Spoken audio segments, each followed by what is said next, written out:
Thank you so much, Mr. Speaker. Members, there's been a lot of conversation about freedom throughout this special session. I just want you to know that I care deeply about freedom and liberties to the point where I have the word freedom tattooed on the back of my neck in Farsi, which is pronounced Azadi. And freedom is so important to me because, as we heard other immigrant stories in this chamber, my parents came from Iran. They came from different parts of Iran. They met in Orlando working at the same donut shop. And they came searching for the American dream. And they came to experience freedom that they did not have access to in Iran. And I think about my family in Iran, where they are desperate to get access to the vaccine to the point where they have to beg for donations because they cannot trust the conduct of their own government to deliver these essential services. And every day on this House floor, we, the Democratic caucus, we fight for freedom. We fight for freedom to love who you want to love, to marry that person. We fight for freedom on reproductive health. We fight for freedom in economic prosperity for workers and small businesses. We fight for the freedom to be healthy, prosperous, and safe.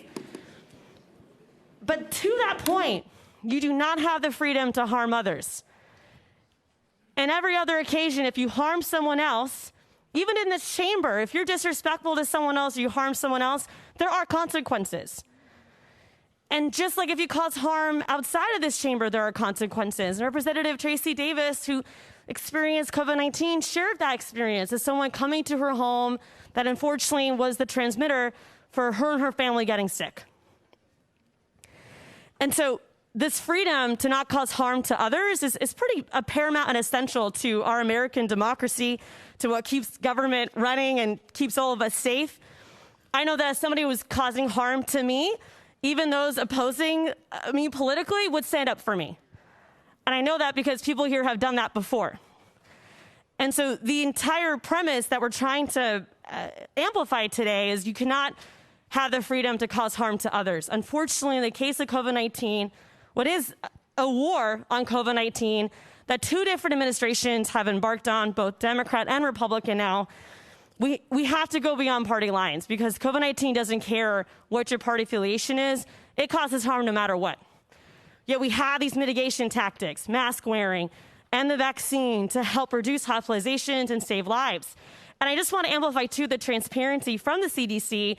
The second something happened with one of the vaccines, J1J, for example, they put out safety notices. So if there are safety concerns, they are made public, and they're made public quickly.